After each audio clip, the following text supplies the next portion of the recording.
Hello everyone, my name is Yuval Bakal and this is my dashboard project using Microsoft Excel, looking at and analyzing global CO2 emissions over the years and especially following the 2015 Paris Climate Agreement.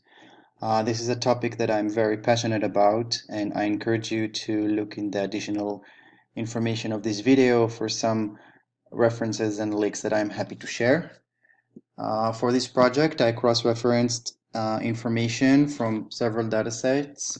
First and foremost, I took BP's statistical review of world energy data, where they offer an in-depth analysis from 1965 all the way to 2017, which is pretty fresh information, especially when it comes to emissions, which was very helpful for our project. I cross-referenced it with information from the World Bank, mostly about population and GDP data.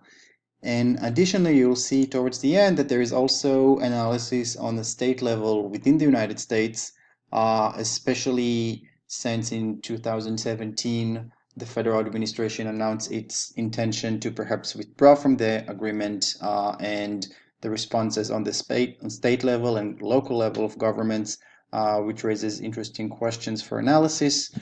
So the EPA provides emissions and generation resource integrated database, which is called the EGRID, and every year or so they have information, and I just took out the entire information for the past 2 decades for the results that you're about to see. So the first dashboard shows the chronological growth of global emissions over the years.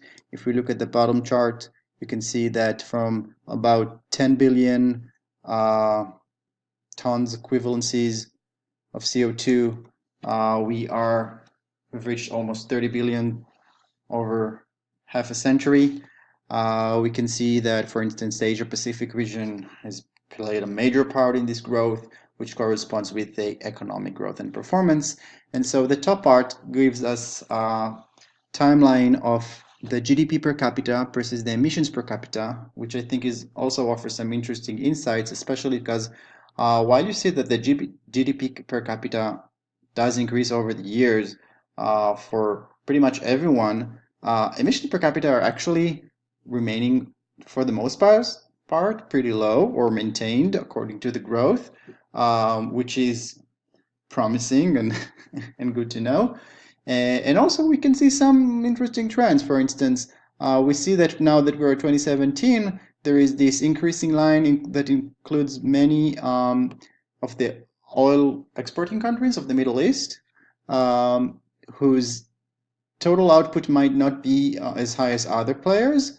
This is the size of the circles, but we can see that per capita, because of their economic emphasis on energy exports and hydrocarbons, they do have more impact per person. Especially if we can compare it to countries like China and India, who are responsible for very large portions of the total global emissions. But if we look at their per capita information, then suddenly it doesn't look so out of the context of all other players, and it kind of gives insight on their perception and role of modernization and industrialization versus the emissions, which are a result of these very major economic movements. So if we move to the second dashboard, we can now see for each year, we can now do further analysis of the top 10 emitting countries for that year, how they have performed over the duration of the past 25 years, and then look at their latest energy mix for the year 2017. So over here, we have the list of the top 10 emitters, which on average, if we jump to different years, we will see that they usually go for or cover about 70% of the entire global emissions, which I think says a lot. And we can also see the spark lines of their overall performance and some statistical data about how they performed in terms of increase or decrease of emissions rate from 2017 compared to the year beforehand and previously the entire decade on an annual average. The bottom part now offers, as I mentioned, more in-depth information about their energy mix for the year 2017.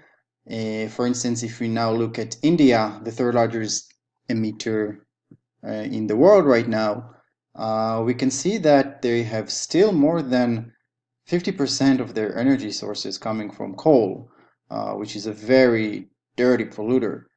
So, as some of you may know, India has very strong aspirations to enhance its nuclear capabilities, but this shows us how far the road is still up ahead, since nuclear is only 1.12% at the moment. And if we look to the right, we can now see the overall emissions of India compared to the Asia Pacific region and the entire world. And again, with the same energy mix notations to see what are the trends. If we look, for instance, now at Saudi Arabia, which is a top emitter for the year 2017, we see a completely different energy mix, which is basically oil and natural gas. And again, there are stated target goals that are talking about diversification from these resources mixes.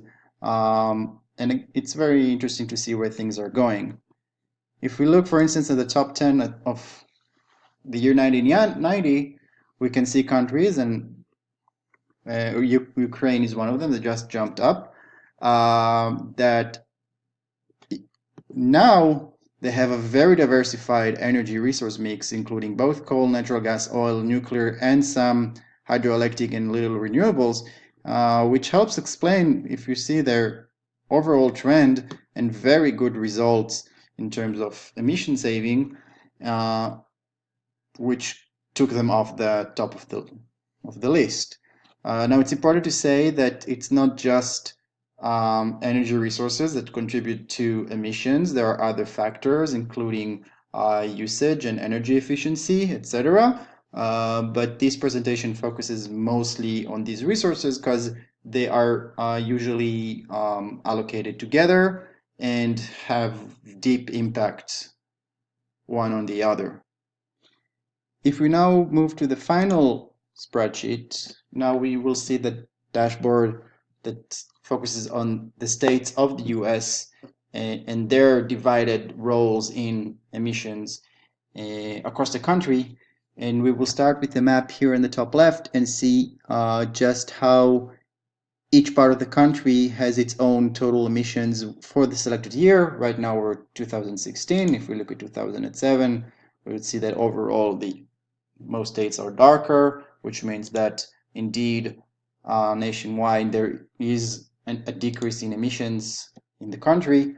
And for instance, you see how Texas really stands out as a dominant player in terms of overall emissions. Beneath it, we can see the general trend line. And now to the right, we see a breakdown of the different resources for power generation and their percentage-wise separation into non-renewable versus renewable sources that offer a sustainable long-term solution that would also reduce emissions as part of its benefits. Now, these charts currently show the information for the entire US, but we have the slicers here for region and state to give us further information and enable us to dive further in for comparisons that affect, at the bottom line, policies, agendas, and economic trends within these very diverse locations.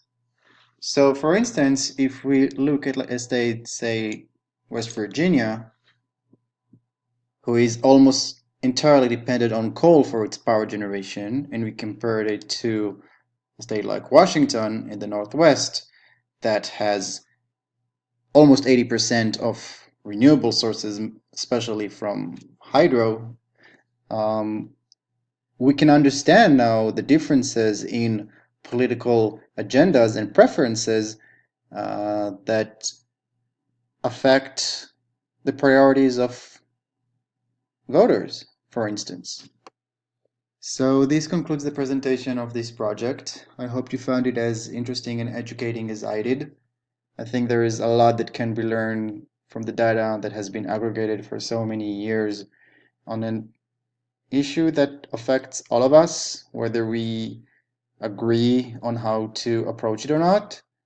And please feel free to download and access the dashboard through the link that is provided in the video information.